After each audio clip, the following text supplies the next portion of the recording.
Hey soccer friends, I just want to give a shout out to our partner, Team Player. They are changing the game on how you find the perfect soccer team for your player. Parents, this means no more endless social media scrolling to find information on teams. With Team Player, everything you need to know is just a few clicks away. It's simple, straightforward, and lets you find the best coach and team for your player without any of the usual headaches.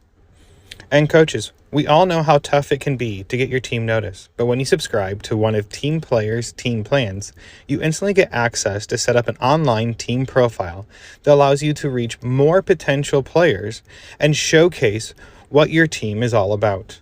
It's super easy and lets players and parents see why your team could be the right fit for them. And if you sign up using the promo code PITCH, you can try any team plan free for 1 month. So whether you're managing a team or searching for one, come on over to www.teamplayer.us. That is TEAMPLAYR.US. And come give Team Player a look. Family-owned Soccer Innovation is your go-to source for top quality equipment. Whether you're a player, a supportive family member, or a dedicated coach, they have everything you need to elevate your game. For players, their innovative equipment are designed to boost your skills and performance on the pitch. From their agility cones to their portable goals, they have you covered. And family members, they offer durable equipment that's built to last because we know your support is critical to your player. Coaches, trust me, they can provide the equipment you need to run effective training sessions and shape the next generation of soccer players. Visit Soccer Innovations at soccerinnovations.com to start elevating your game with them. And if you use the code PITCH, PITCH, you can receive up to 10% off your next order.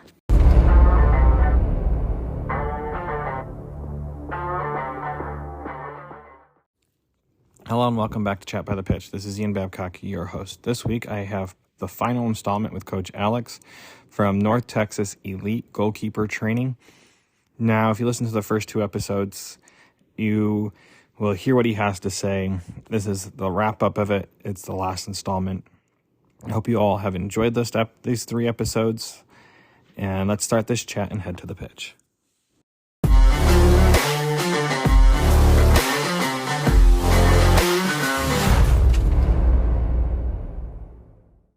But I'm going to move over to the other things that you're doing here in North Texas because it goes along with your philosophy of, and I'm going to start off with your U9 team.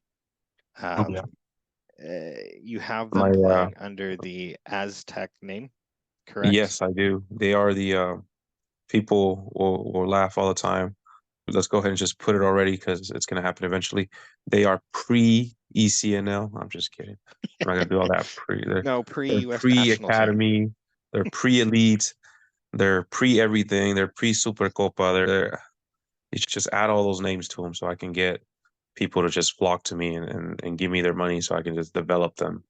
Wink, wink. But no, yes, I do have a rec team that I'm trying to develop to play competitively, hopefully within the next year or so, and at least try the first thing will be Plano Premier, if I can say. But right now, just to add a little bit to that team, I have half of the team is recreational that's been with me for already 2 seasons, and the other team is made out of players that have come from top clubs. One of them is a player that played in an all-star game at a U9 level in Arkansas, and he was chosen. And this kid comes with his parents, and they travel a lot. And his name is Carter Lee. He even has his own Instagram. And if you look him up, the kid is absolutely fire. You can't slow him down. You can't stop him. And I found him on North Texas versus the World. And a couple of years back, we played at Rockwall Indoor. And that's where he really just went off. And ever since then, he's been helping me do off-season here and there. And one of Carter Lee's game is actually on the Instagram where he's dressed in all black. He's playing with the Aztec name and helping me out with the team and trying to develop them. His dad coaches him personally now. He started a little team for him, and he's not coached by his dad. So for them to just come out there every other weekend to come play with my boys that are playing in local leagues, and obviously we're not playing to win trophies or anything right now. We're just trying to get them to just, pass and move the ball and open up the field. Before then, when he first started with us, none of my kids can do something like that. Now we can move the ball, make goals, create chances. It's just development right now. And more than anything, we play rec ball out of Rowlett for the last 2 seasons, going on to the third season this spring. And that's impressive because I think trying to build a team, how do I describe this? Having a player that comes in and helps out, I think is Correct. great because it builds the confidence of the other players around them. Correct. And the player that's helping out has to understand their role on the squad. And for to be you're saying a U9, so you're talking a 2015 birth year? Correct. 2015, U9, correct. Yeah, to have that understanding already is great to hear, and it will be fun to see how he progresses through his life, because I always call it the stage of puberty that changes everything. Correct. Hmm. The girls get involved, whatever the boys get involved, whatever it may be, Yeah. cars, Yeah. personality gets involved, and Correct. it all changes the game. Yes. But there are those few players that squeak through that with unscathed from all those distractions and figuring out how to handle it. And that's awesome that you have a quote mentor for your players already at 9 and to work Yeah. with. And There's another player in there as well. His name is Lincoln. He's actually one of the players I posted on my profile. He's a goalkeeper that is actually a striker. He's only playing goalkeeper because he likes the position now. He started loving it, and he's actually in my advanced training for Fridays because I told him, if you're going to work hard and you think you can hang with the most advanced keepers that I have, then you're welcome to come Fridays. And he's only ever missed one practice of goalkeeper training. So for him to be able to be a strong striker, and because that's his main position, and come out of nowhere within a month to learn the goalkeeper position, that's a very talented kid. So he plays for, I think there's a team called Dutch FC. So he's part of them, and he comes out and helps me on some of these indoor games. When North Texas Aztecs began FC, I started with 8 players, and I started with 8 players. 4 of the 8 players are still with me, and the other 4 is no longer with me. Obviously, the players didn't align with the way I was teaching things, and parents didn't like the approach of being blunt at that age, and they left. I mean, I can't stop it, but I told them from the get-go that's the type of philosophy I would bring, and I told them I'm going to be developing them. So I've been a constant reminder to them that I can change, so can these players. So I took a team that didn't know how to even kick a ball to what it is now to be able to move the ball here and there. We actually were going to be part of the Tournament of Champions this past season, but bad luck played us. We were supposed to play the last game of the season. It got rained out, and we didn't have a chance. It was a game we could have easily won because the team, we have beaten them already before by a lot. And this could have been a great opportunity just to win the game and just go. But because we had one less game than the other team in our bracket for the season, then obviously the difference in points was just 1 point. All I had to do was win, and basically their season was over because they didn't have an extra game. But because they had one more point than us, they went. You know, I don't know how they perform or whatever, but it took. I worked hard for that position because I really wanted that, but it didn't happen. So now I'm going to work towards a spring season, and hopefully, once the spring season's over, I can turn them into a competitive team, which is the next step that I want. But that team got built because, in all honesty, the only reason why I have the North Texas Aztecs team when I first started was because I was a couple of years out from being a head coach because of my 04s and 05s. Obviously, they're no longer playing youth soccer, which is, I was kind of depressed. I wanted to coach so bad, and I said, you know what? I'll just do it all over again. I'll do what I did with the original Aztecs, which they were called Real Madrid for many years until recently, where I changed the name. And they were together for many years with me from 2013 all the way to 2019. So I got this team around 2022 and the spring of 2022, fall of 2022. And the first season, we won one game. And I don't, and then at that age group, you don't keep track of wins, but I kept track of everything because that's how I am, you know. And we won one game and lost everything else by a large margin. We really didn't score much. So that season ended. 4 players fall out. One parent, I guess, says that their kid had nightmares over the way I treated her son, and they were going to sue me. It was one of the weirdest things ever. I turned it into Rowlett Soccer Association, yada, yada, yada. So eventually the kid got pulled out and whatever. And they said not to worry about it. They're just angry parents for whatever reason, even though their kid played all their games and they didn't spend much on the bench. I guess they didn't like that I would tell him that he needs to be passing the ball and correcting him. But one of the weirdest situations I've ever been with, I didn't know. I never yelled at the kid. Me and him were best friends, you know? So that was weird. Anyways, the next season, which was the spring season, we went undefeated. We won all of our games. Even though they didn't count yet, we did not lose a single game.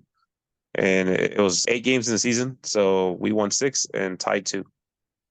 And those 2 ties came to the team that destroyed us the first season. So we tied them twice. No, sorry, we beat them once, we tied them once. And then the other team that would beat us badly, we beat them once and tied them once. So they didn't beat us at all. We went undefeated.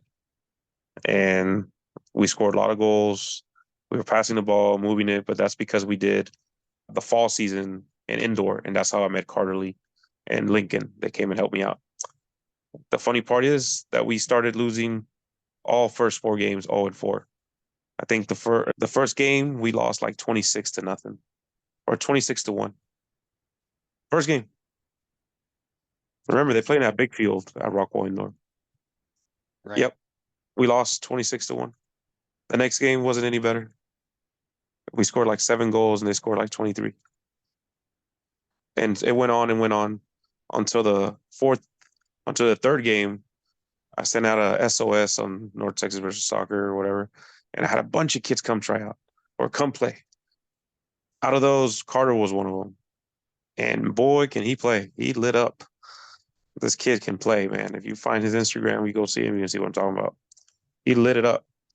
And from there, after going 0-4, we ended the season 4-6. But because there was 2 other teams that sucked more than us, we made playoffs. And that was our first playoffs. And it was a first round exit. I ain't gonna lie to you. We got beat. But a rec team made playoffs on top of 2 other select teams that didn't. You know what I mean? That's wild. Yeah. And then fast forward to now, we're playing at the Dallas Soccer Box. We started the season 1-3.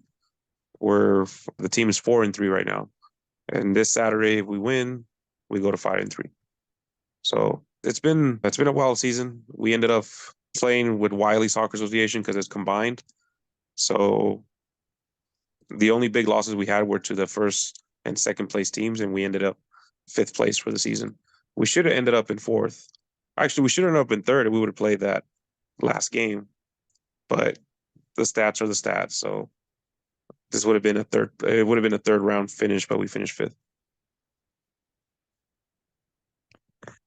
It's amazing how do I describe it? Like at that age, Yeah.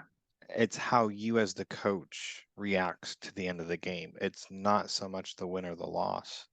I think Correct. that's accurate up until about the age of U13, U14. I wasn't always like that, to be honest with you. Growing up and doing all this, I been an arrogant, pompous, whatever coach that there is. That's why not many have liked me. But over the years, I grew out of that phase. Now I'm an assertive. I believe I'm an assertive coach that is blunt and straight to the point.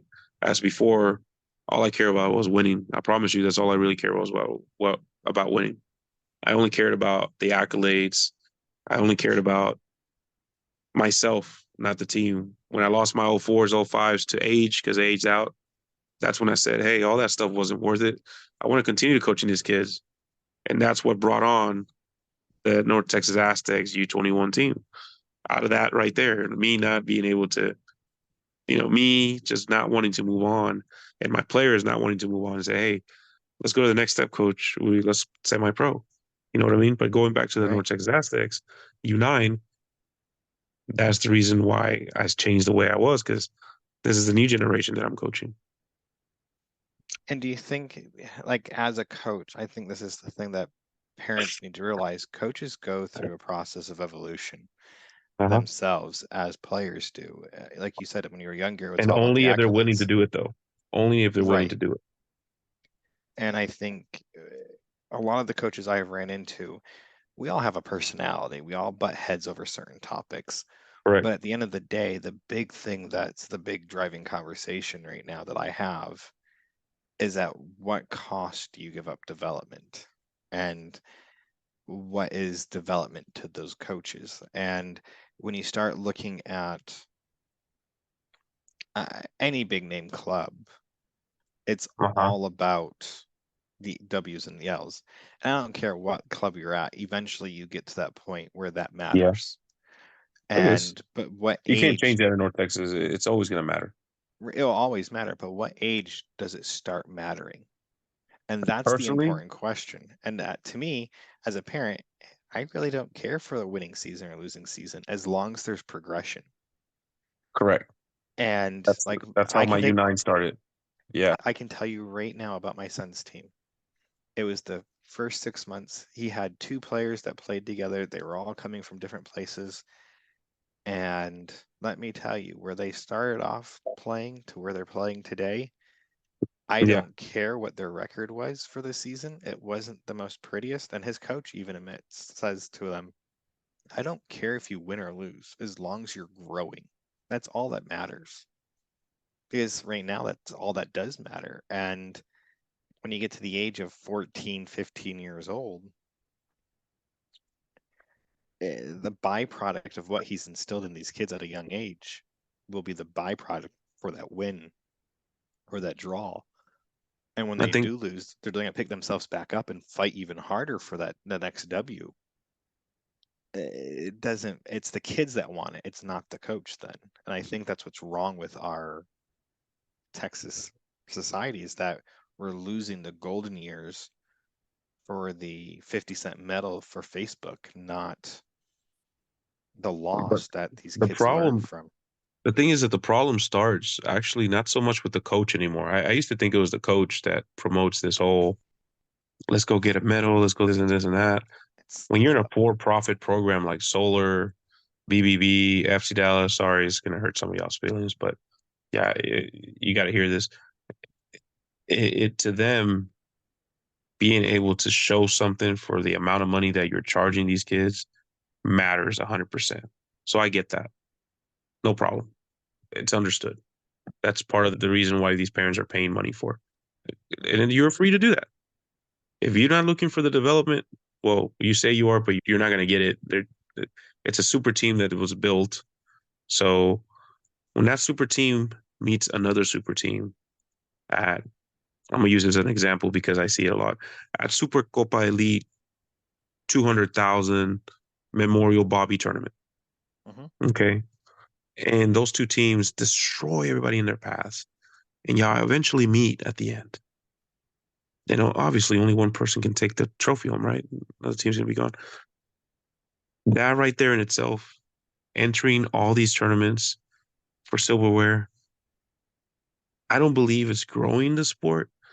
Tournaments are taking advantage of coaches and big clubs by hosting these tournaments because at the end of the day, not so much ranking as they're giving out these medals for these teams. It's the way so they can, it's a good way for them to make money and publicity. And so we're pumping out too many tournaments. There's too many of them. I think there are too many happening, and that's what's causing development to be pushed aside because when you're developing, you're not always going to win that tournament. Nope. So they see it as a loss. They're like, oh, I just wasted $600 to get third place. That's not good enough. So if these other clubs pretend they suck, pretend, because the team is not bad, and go beat up on the little teams that are really developing, which causes that team to fall apart. And they're saying, well, they're helping them get better. No, you what? 15-0 is going to get you better. Right. Come on, at that age, maybe as a as an adult, it's different. But at that age, I mean, I literally, if you go to North Texas Soccer and you scroll all the way through the stuff that I've always posted, there was one post that got me like majorly just on the headlines for that page where I talked about what do you learn from beating the team 15-21, 23-0? What did you just gain from that? Right. Other than Why? At what demoralizing a point do bunch you of stop? little kids. I literally posted a score from Tigres Academy, and I hate Tigres Academy with a passion. Whoever coaches for Tigres Academy, go merge with somebody or leave it because I'm sorry, I have nothing but terrible things to say. They go to Rockwell Indoor, and there was a score about 2 years ago. I wish I still have the snapshot. They beat a team 38. Sorry, no, sorry, 39-0. And a parent still try to justify it. When I coached, and this was our policy, once we got a 5-point lead, unless we lost that 5-point lead, it was 5 passes before you shoot on goal. And you're I talking get that. five, But here's the 6 thing, years old. and sorry to interrupt. So No, here's the you're thing, good. though. So the thing that happened here is the next comment after that said, Coach, somebody, I forget the parent, but it's still there. They go, so what? Is the kids just going to pass the ball around the whole game and not to score so they won't hurt their feelings? And that's when I said, no, but you know what you can do? Offer to end the game. At that age, those kids are not going to understand that there's a 20-minute half. Right. You know what you're going to do for that kid? They're going to go, I get to go home. At that point, they just want to go home. Yeah. Why don't you just let them go home? You But won the game, you know? that goes back to the coach and the coach's ego, though. Correct. Not wanting to give up Correct. or wanting to teach the kids that they have to Correct. continue going on through that. And at that Correct. age, it doesn't teach anything, especially at the age of 8 and younger. It really doesn't teach anything. I mean, because all the kid feels is the embarrassment, and they know that. And then it gets even worse when they get back in the car and the parents just light them up for But not doing then X, Y, and that's Z. when you get the parents that say, oh, we're just making them soft. At No, that age, not at that age. There's no softness, and 38-0 is pretty bad. They're gonna get clowned on, and we don't want that. Just make sure they just get the win. Just as a coach, you offer, hey, look, mercy rule. Even if they don't offer, just say, hey, I'm gonna stop the play. I'm gonna pull them out and say this. Some coaches say, oh, it's gonna be a learning experience for them. But what are you gonna do? Okay, let's just say my you are. What are you my gonna tell question, them? What are you gonna right? tell the kid? But this goes back to what's wrong with American society, like the U.S. society Yeah, with soccer. If you yeah. go to an English academy and they have a game, they don't keep score, especially if it's an internal game. They get points on if they're actually executing what they're learning in practice, not if they put the ball in the net. So if they do a 1-2 or give and take, whatever you want to call it, successfully, they get a point for that. It's not because they put a ball in the net. It's like that's what their coach is looking at. Anyone can put the ball in the net, but can you actually play soccer? That's the real question. And I think as a parent, like this is something that I had to learn, was my son scoring 78 goals in a season. Does that mean that he's really good, or does that mean how many assists did he have? Because anyone at 5, 6 years old playing 4v4, it's easy to get goals because all you have to do is dribble and beat the player and hope that you're faster than the kid next to you. Anyone can do that. Any kid can do that if they have the right environment to allow them to. It doesn't, are they executing assists? My biggest pet peeve as a parent hearing, oh, this player doesn't play well because all they want to do is shoot goals because their parent gives them $5 a goal, or they get ice cream after the game if they score 5 goals. And if they don't get those 5 goals, there's no ice cream. Well, do they play against a really good team with a great defender, or why didn't they get the 5 goal? Did the coach put them in the back so they couldn't score? And what are you teaching your kids, that the only thing that matters is how many goals they put in the goal versus, like, we prioritize tackles, great passes, and assists. In our mind, goals were worth the least amount of anything in our house. That's how my son earned money playing the game. That's the thing. I think that's what's wrong with our society, is that everything is about that number at the end and not about what is actually being done. Like this U9 team, I guarantee you, your new U9 team will be something to reckon with in the Metroplex. And Correct. this is and And this it's goes it's back all to, sorry. because if they learn the right things along the way. Yeah, Go ahead. correct. And I think the building blocks was basically I'm putting together is that even though some of these players are playing with top level clubs, I think the two players that are helping me out every season do play for top level clubs. I know as they get older, and since I formed that relationship when I go to tournaments, Mhm. Carter's going to be in a different level. Lincoln's going to be a different level. I have high caliber players that can provide me with that help when I face these tough teams, because those players are going to be playing already formed since they started very little. Because again, I started in the rec side, but what's going to drive my players to play a lot harder is that they've always played rec.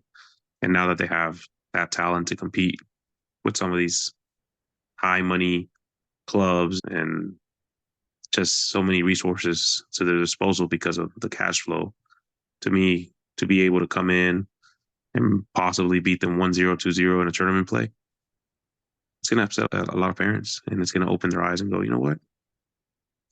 For us to lose to a rec team that's been together for so long, and we've been a team that's been playing all these tournaments, and for us to lose 1-0 against them, what did we do wrong?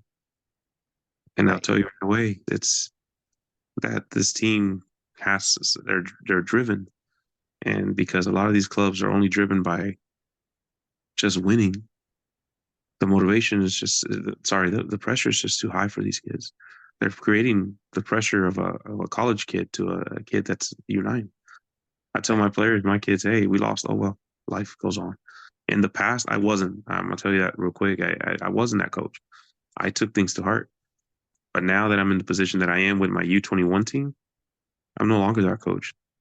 I'm still a pain in the butt to them. I'm not gonna lie to you.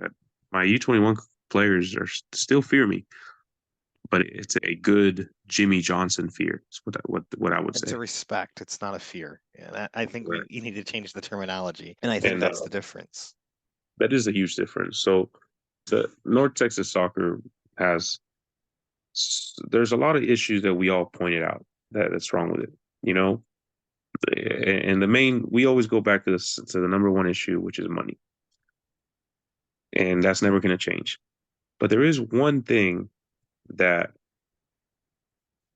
has come out very good out of this whole entire conglomerate of issues that is wrong with the sport at the youth level right now. And that is the fact that the North Texas soccer versus the world as a forum, I guess, and I would say it's a conglomerate of many people in it. There's always those small situations where they all come together and agree on one thing, is that we all want our kids to be able to succeed and push themselves each and every game, whether it be through the coach, the parent, or individual training, no matter what. Everybody wants people to thrive. And I share the same sentiment. I can sit here and I went ahead and ranted over other goalkeeper coaches doing this and that. I have the utmost respect for every goalkeeper coach in the area, regardless if I don't see eye to eye with you. Just to state that.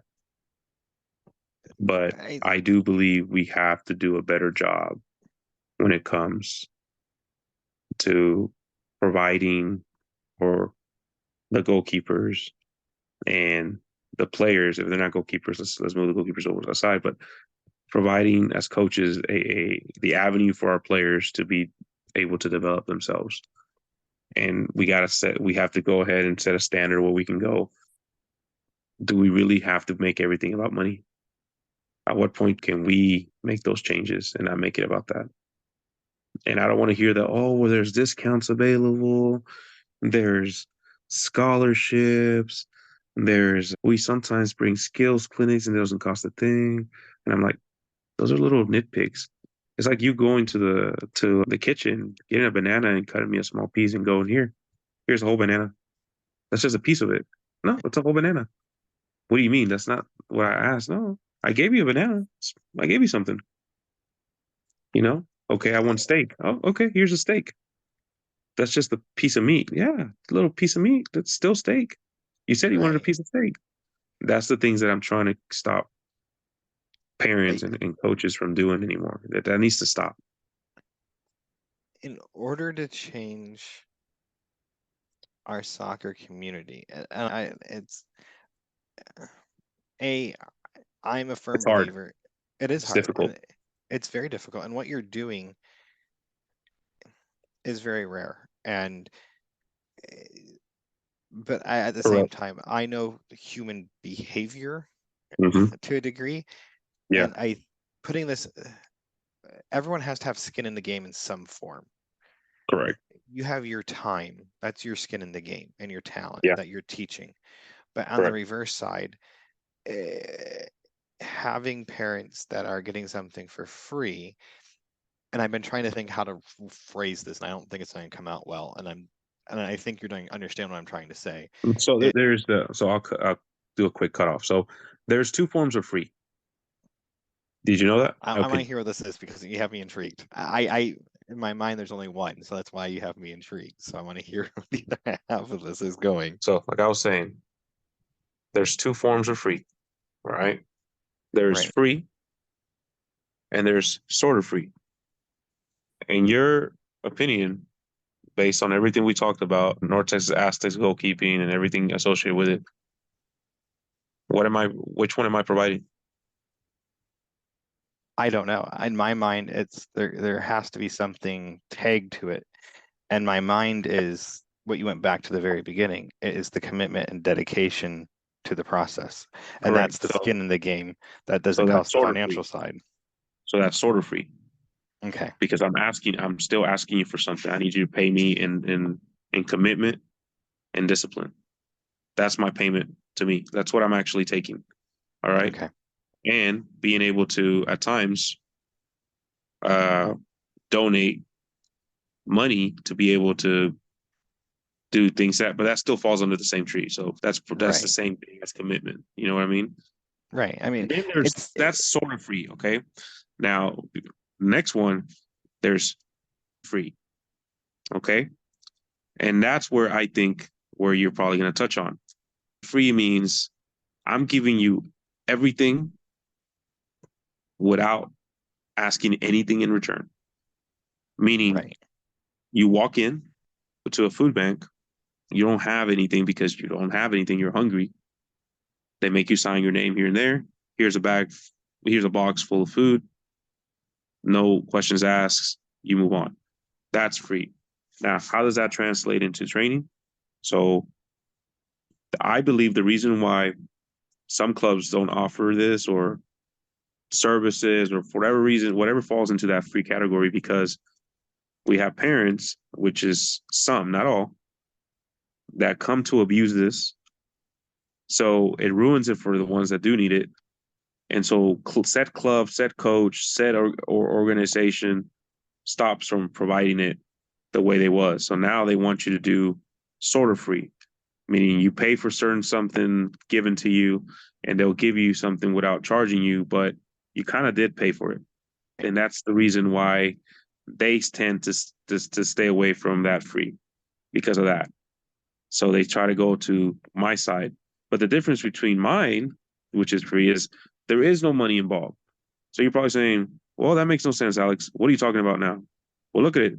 So now I didn't mention a third option, right? Guess what? Right. That now moves on to the middle because it involves money. It involves just money. Just I'll give you the sort of free if you pay some money.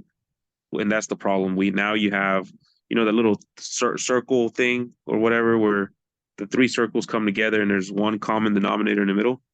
Right. That right there is where those two get together and do it. The other one stays out of it. You don't combine three because I'm not asking you for money all the time. So I don't consider myself part of that conglomerate. So I take that ring off and it leaves two rings in the middle together. Forget what's that stupid chart called, but you know what I'm talking about. Venn diagram. Yeah, that diagram right there is set. So those two are together, and that other one is left outside. So to finish off, how do you put these three rings together to benefit the child in the middle, but at the same time offering a free service, but at the same time you don't lose out for giving out that free service? How do you stop that? Right? You really can. So that's why I took myself out of the equation, because you know why? Because I don't charge anything for what I do. I don't ask you for money monthly. I don't ask you for money at the end of the practice or anything. All I did was I'll give you training for free, but it's not free. I'm going to ask you to commit to it, bring a ball and water. I'm going to ask you for several other things that don't cost you anything. I just need you to follow that system so you can continue to get this free service from me. When you don't, you're out. I get that now. Now it's how do I describe it? It goes back to the abusers of the system, and I think that's the Correct. hard part. And Yes. it is just like anything else. There are those people out there that will show up, but at the same time, you've made it very clear if you don't do X through Z Mm-hmm. and start back at A again, you won't be welcome back. I think that's a hard concept for parents You know what's funny about this and too? me to understand. If you go to my Aztecs Elite Goalkeeper Training page, I have my code of ethics literally posted when you first enter the page. Aztecs Elite Goalkeeper Training, it's on the pin. And then if you see it, if you scroll to the side, it gives you my 5 rules to follow to be able to continue to come to train with me every Friday or any other type of training without having to pay a single dime. And it literally goes the 5 points that I ask, and which makes the point of, is it free or is it sort of free? And I Gotcha. fall under the sort of I fall under the sort of free category. And all these other clubs also do the same, but money is involved more than anything else. Right. Because you already paid for something else, them giving you the free thing is really not hurting them. And technically, that you really aren't getting it for free. You paid for it. It's just not as much as if it looks to be for whatever reason. And I think that's the thing that parents and everyone needs to understand, that there is two different avenues of this. And I think a lot of parents are hesitant. I mean, I'm just thinking of what you've done. And it didn't come easy because I had to fight a lot of parents on this. When I started the North Texas Aztecs goalkeeper training program, my arguments were with parents saying, "Hey, you didn't think you're being a little too hard?" And I'll tell them, "Think about this. When you came before I came along, and the training you did with the other goalkeeper, was your goalkeeper this tired?" "Oh no, that's not the point." "No, no, I get you. Just listen to me." "All right." When they came, so here's another thing. This will At the time I had this situation happen, it was already their 4th training. I said, "When you first came to me, did I tell you that 3 out of 5 keepers quit by the 2nd training?" "Yeah, yeah, yeah. Okay. This is the 4th training." "Yeah, yeah, yeah. Okay. So the goalkeeper's coming back. Are you forcing the goalkeeper to come or they're coming?" "Oh no, they're coming. He likes it." "Okay. But that doesn't answer my question." "Okay. Last question. Have you seen any improvement?"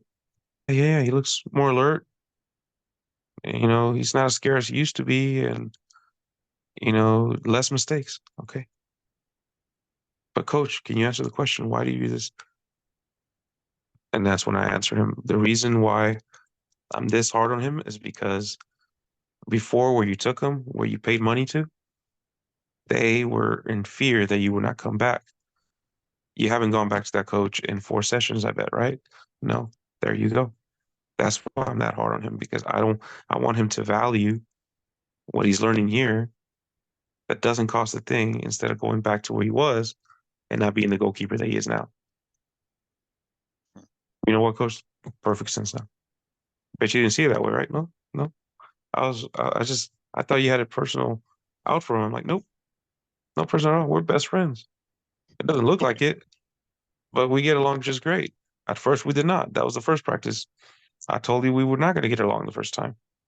Once you get used to it and understand what's being given to you, you're going to be okay. But if there's no understanding behind it, you're going to quit. You're going to want to leave. So this might make you feel a little better. Mm-hmm. So when I interviewed Juan Martinez, he finally was like at one of his players, I guess, he met the grandmother, and it was outside of soccer. And she goes, I always thought you were the biggest jerk because you're always screaming at my granddaughter and blah, blah, Correct. blah. And then as soon as they walked off the pitch, it is coaching, the coach brain went off, and now I'm a normal person. And I Mm-hmm. think parents don't get that.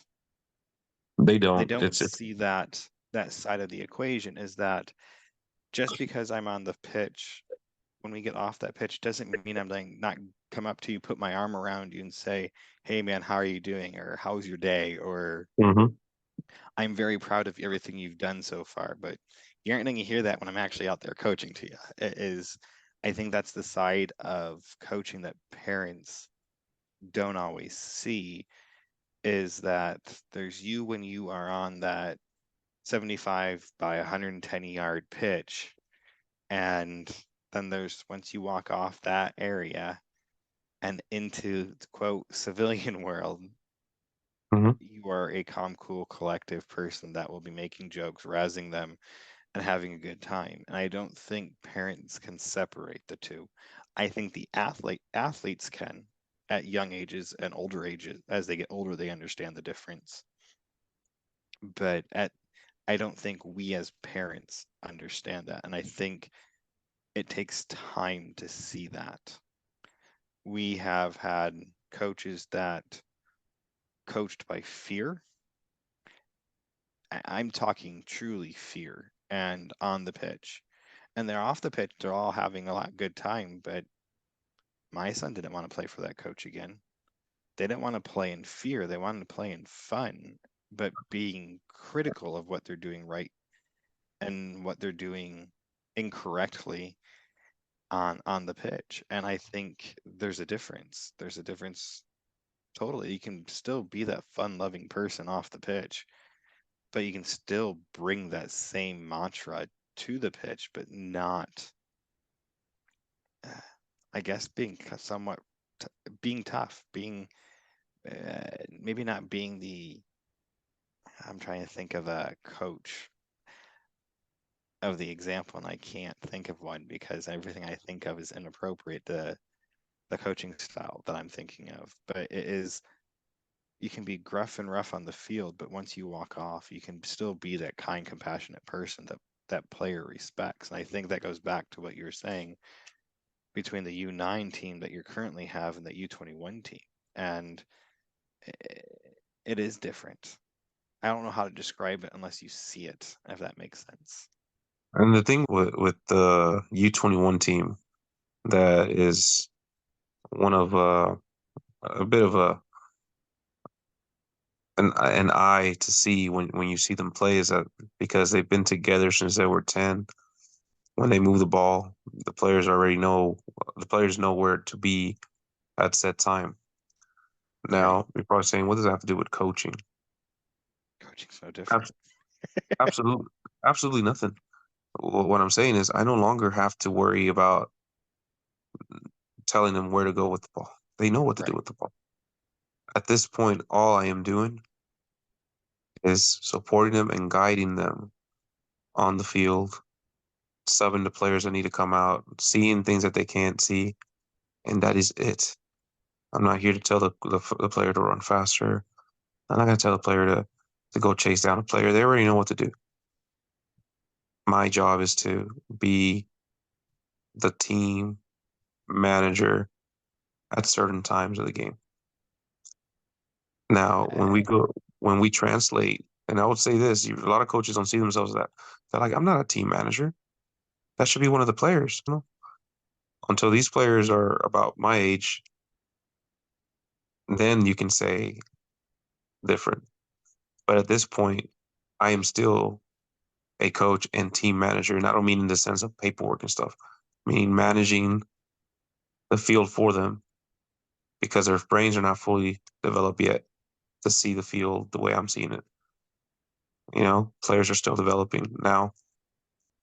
How does that translate to coaching? We were just talking the topic right now. What does it have to do with a player wanting to play for that coach or not? The problem is a lot of the coaches that are saturating the market, and I'm gonna say market because if you're playing a club and you got a coach, I'm sorry, but you're paying for a product. Okay? Your coach is your product. All right. Yes. So the saturated market or is part of the product. Sorry, I'll be nicer. I don't count independent coaching because they're not attached to anything.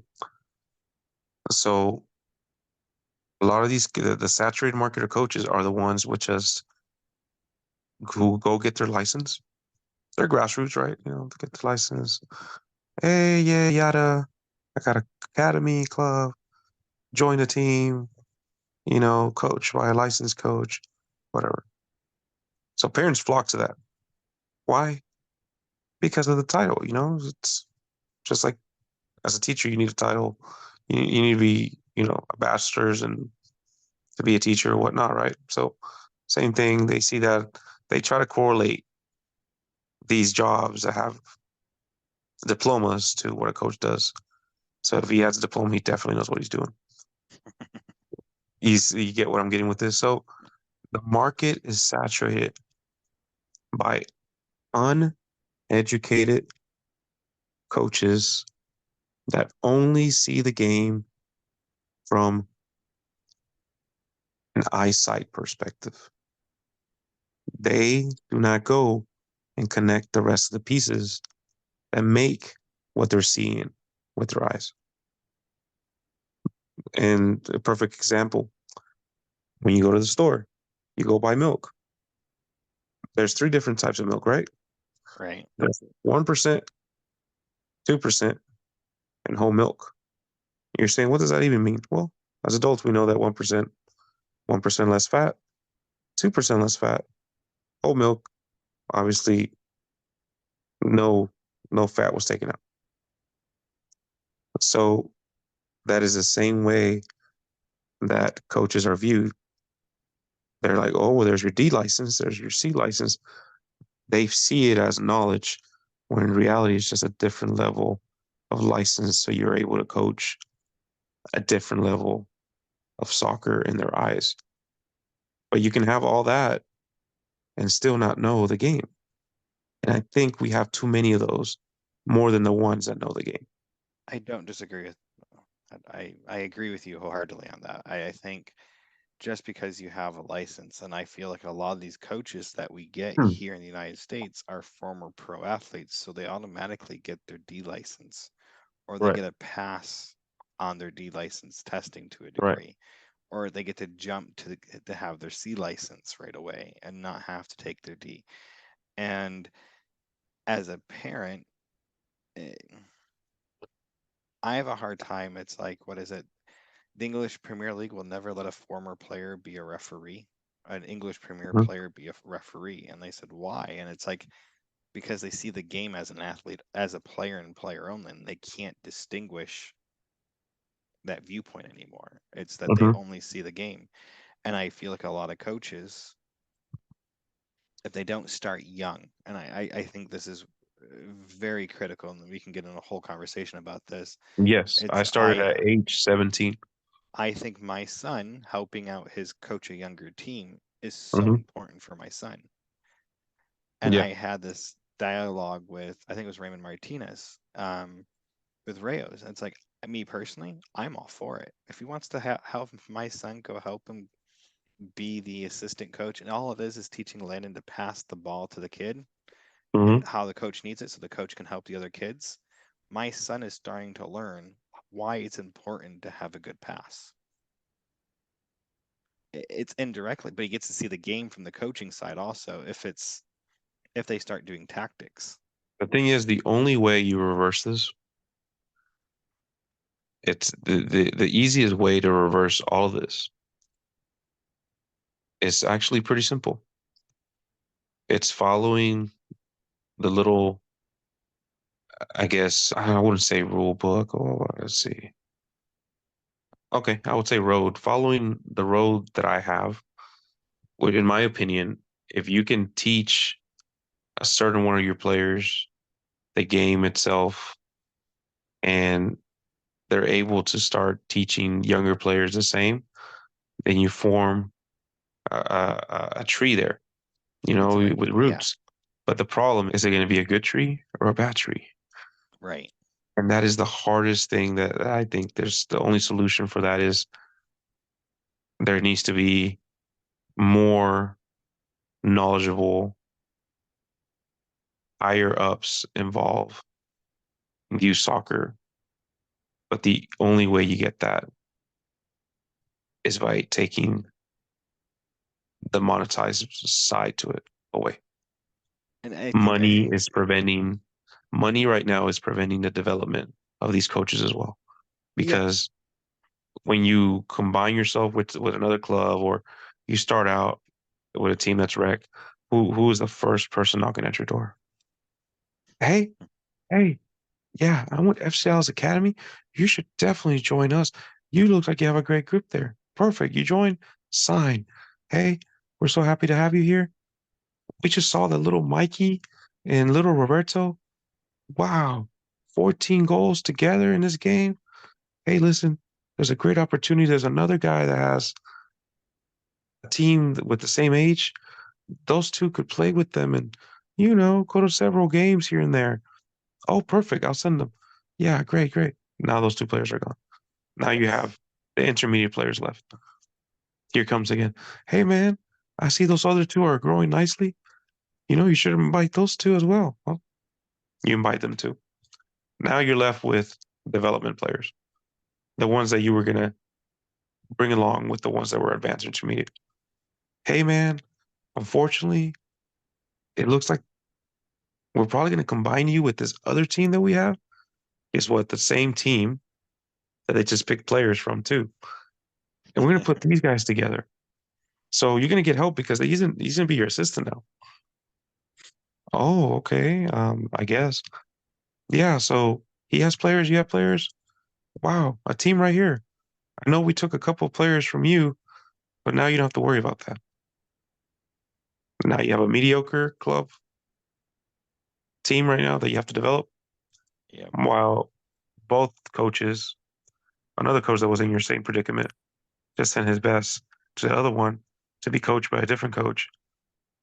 And now they cut both of you off because your team suck and you just lost your players. And this goes back to And I'll and talk it's to not that. just the FC Dallas. There's a lot of clubs that do this. That's every I won't club. tell I you mean, that. that's every Yeah. club that is player chasing versus player development. I won't give I my son was, how do I describe it? Yeah. My son played on a B squad, a developmental Yeah. competitive team. I'll call it the correct format because that's Yeah. what it is. And was told that in January they'll bring him up to the competitive team. Well, we don't kiss the ring in our house. We don't. Yeah. You want our son or you don't. Yeah. Has nothing with us. It's all him. Yeah. And if you think you're going to get something out of us, sorry, you're paid to coach. That's it. Yeah. And that wasn't well liked. And Yeah. if I don't agree with what you're doing, I will question it and I'll ask Yeah. questions why. But this coach would only cherry pick the best players in the area, but we Correct. never develop players. Because the reason behind it is because it's time consuming. It's And these time coaches, consuming, and he wanted the accolades for himself. correct. It dealt So, nothing with the player. And correct. I find it comical now looking back. Like, Hmm. we thought we were chasing a coach, but we didn't see the whole picture until we signed on the dotted line for the 6 months. And it was comical to us. I don't find it comical, but I find it interesting looking back at that experience and seeing like how naive we were as parents, because this was our first time going from a team where I was part of the coaching staff to me Correct. not being anything and seeing the whole picture. Correct. And it was kind of an eye-opening experience, and my wife saw it well before I did. And I think this is where we have to, as parents, understand that sometimes the coach, it's like coach says one thing, and that's where it goes back to that lovely quote that Yeah. Jeff gave me. Coaches are the best well-intended liars out there. And I think some coaches are that way, and I think some coaches are gut-wrenching honest, and I don't think people have thick enough skin to handle that. And to me, like, yeah, we could dance around this all night long and have this conversation. To make it easier on you. So, yes, it's the biggest pet peeve that I have with clubs. Now, the reason why a lot of these coaches, to be honest, the independent coaches are actually, in my opinion, that I've seen, knowledgeable of the game. Why? Because they're just the same way that they think the same way that I think, which is I'm better off on my own. I have a philosophy. Nobody else agrees with. I'm just gonna do it. Okay. There has been talk a while back, and I talked to a parent, and me and him are friends, and he says, "What if all those independent clubs joined and made what you would say what places have union? What if they unionized?" And I said, "Okay, I kind of get the idea you're telling me. What if we unionize soccer in Texas to a certain point?" Mhm. Whereas, and then tell them, well, now you'll get into a power struggle. Yeah, but what if it was a union of coaches, independent coaches? No FC Dallas, no BBB, no agendas or anything. I said, the only way that works is you find knowledgeable, like-minded coaches that want the same thing. And that's kind of hard to do whenever BBB, FC Dallas are over here going, hey, listen, I know you need the money. Bring your team in, charge this in this app. Tell me which players play well. Let me bring him to my side. I have a FC Dallas red Charlie. He's needing this players just for a short while. And if this team still doesn't improve on because I took these players, you can find replacement. We'll add you to a staff. You can coach them there. And that's what they do. Yes. And And it's a parents card turn a shuffle blind game. eye because why? They know they turn a blind eye because like, oh, he's getting all these perks. So those players, you know where they end up? On the player market pool for other smaller clubs to fight about. Yep. And the cycle starts all over again. Because those players don't suck. They just haven't been developed. Then you develop them, and what happens again? Hey, man, last year, dang, we didn't choose you, did we? You look so much better now. What you do? Well, we got My an coach. opportunity for you. Yeah, you signed this contract. We got an opportunity. You just kicked the kid out last year. Why would he come back to play for you? You gave up on him. You didn't develop him. Now you want him, and that's North Texas in a nutshell. There's a really good quote. I'm trying to find it. Pretty much, coaches only want a ripe banana, and that's all they want. If a player's if the banana's too ripe, they'll toss him. If it's too green, they don't want it yet. But all these bananas are, at the end of the day, have the same value. It's just a matter of where they're at in their development. And I can't find the quote, and Jeff gave it to me, and it's a fascinating analogy, is that coaches only want the perfectly yellow banana. So, but before I take up too much of your time, since we've been going on quite a while now, No, it's good, man. I I enjoyed don't it. mind it. I have Yeah, too, and yeah, it was pretty good.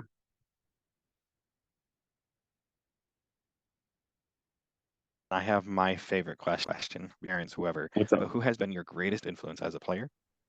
And who has been your greatest influence as a coach? As a player, I think my greatest influence has been, man, it's a tough one.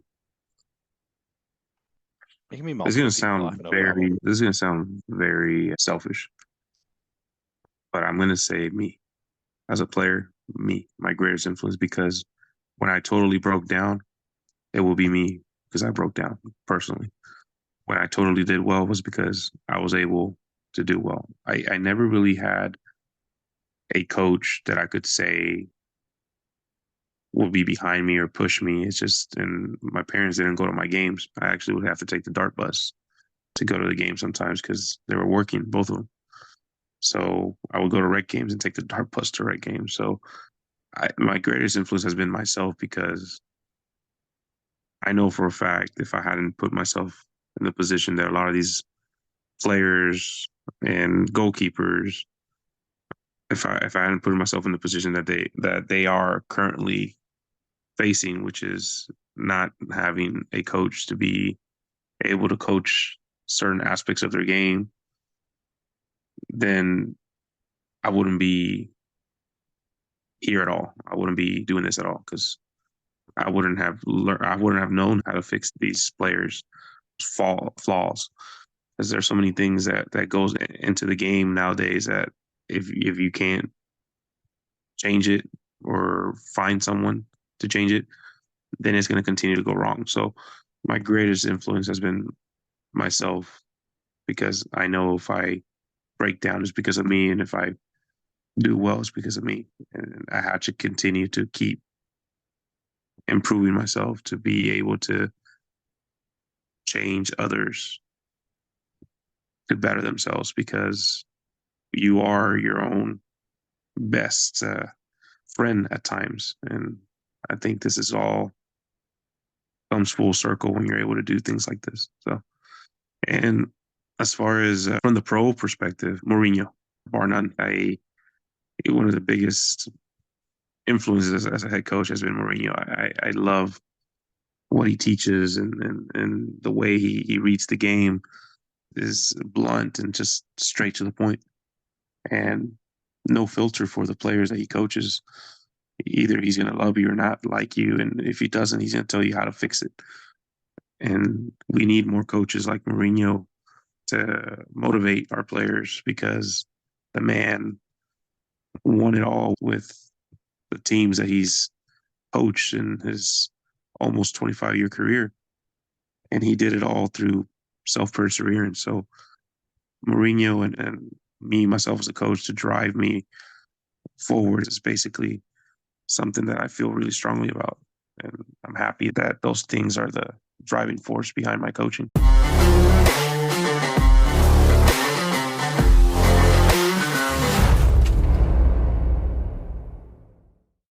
Hey everyone, I hope you all have enjoyed this last episode of Chat by the Pitch.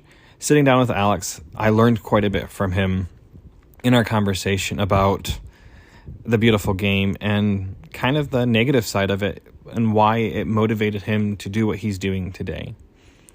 And that's his motivation to do it. And as you listen to what he said and try to understand his viewpoint, which I think is easy to do, he doesn't hold back, and he is known to be confrontational, even on social media. But what he's trying to do is something that is against the standard mold that we have in the pay-to-play model here in the United States. What he's doing with his semi-professional team is pretty impressive. So if you have time, go check that out.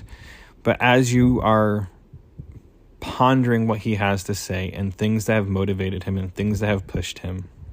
Look inside of yourself and see what motivates you and pushes you as a parent to be a better parent to your player. If you're a player, what motivates you to go to the next level?